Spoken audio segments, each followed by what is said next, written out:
Hello বন্ধুরা, welcome to our channel Indra Tiyas. Also welcome our another new video. দীঘায় পৌঁছাবার পরে সকাল থেকে নিউ দীঘার সুন্দর ভিউ উপভোগ করবার পরে আমরা চলে এসেছি উদয়পুরে। এই উদয়পুরে প্রথমে আপনারা দেখে নিন ভিউটা কি দারুণ ছিল। আর পেছনে কিন্তু একটা জঙ্গল মতো ছিল, সেখানে আমরা অনেক ফটো সেশন করে নিয়েছি। তারপর এখন চলে এসেছি এই বিচে, সমুদ্রের জলের মধ্যে। এখানে পৌঁছানোর পরেই কিন্তু এখানে অনেক আন্টি আঙ্কেলরা এসে জিজ্ঞাসা করছিলেন যে আমরা ওনাদের দোকানে বসবো নাকি। তারপর এই আন্টি আমাদের নিয়ে আসেন ওনাদের একটা জায়গা, যেখানে ওপরে কিন্তু একটা সেট দেয়া ছিল আর পাশেই ওনাদের দোকানটাও ছিল। সেখানে বিভিন্ন রকমের মাছ, যেমন ভেটকি, ভোলা ভেটকি, পমফ্লেট, চিংড়ি, কাঁকড়া, আমোদি মাছ, অনেক কিছু পাওয়া যাচ্ছিল। ওনাদের হাতের স্পিড এত বেশি যে তাড়াতাড়ি করে কাঁকড়াটাকে ছাড়িয়ে নিয়ে সঙ্গে সঙ্গে বিভিন্ন রকমের মশলা দিয়ে 10 থেকে 15 মিনিটের মধ্যেই কাঁকড়ার কষা তৈরি করে আমাদের দিয়ে দিলেন। এটা খাওয়া হয়ে গেলেই আমরা নিয়ে নিয়েছিলাম আমোদি মাছ, যার সাথে ওনারা দিয়েছিলেন কাঁচা পেঁয়াজ আর কাসুন্দি। এটাও কিন্তু খেতে দারুণ লাগছিল। আর দীঘার পাড়ে বসে জলের মধ্যে পা ডুবিয়ে এরকম গরম গরম মাছ কাঁকড়া খাওয়া তো অসাধারণ লাগেই।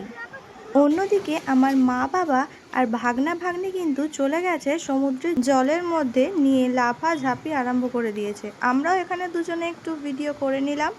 ওই দেখুন কতটা দূরে চারজনে মিলে গিয়ে সমুদ্রের জলে স্নান করছে।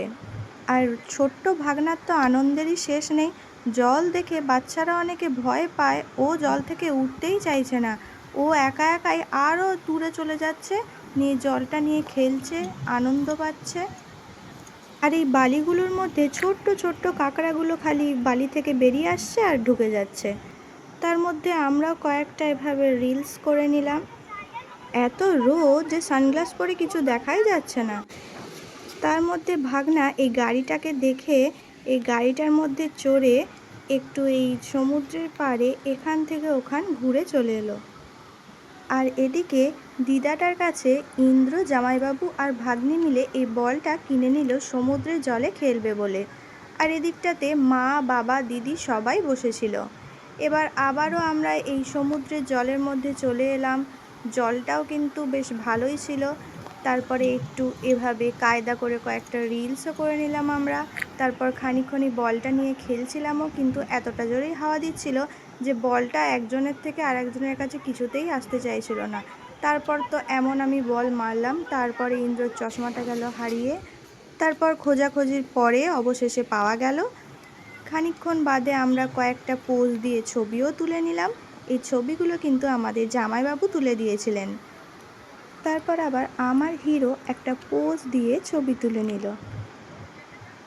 মা বাবাকেও কয়েকটা ছবি তুলে দিলাম। তারপর সবাই মিলে একসাথে ছবিটা তুলে নিলাম। তারপর ওই জঙ্গলের মধ্যে যে কয়েকটা ছবি তুলেছিলাম তার মধ্যে কয়েকটা সমুদ্রের মধ্যেও যে ছবি তুলেছিলাম সেগুলো এর মধ্যে অ্যাটাচ করে দিলাম।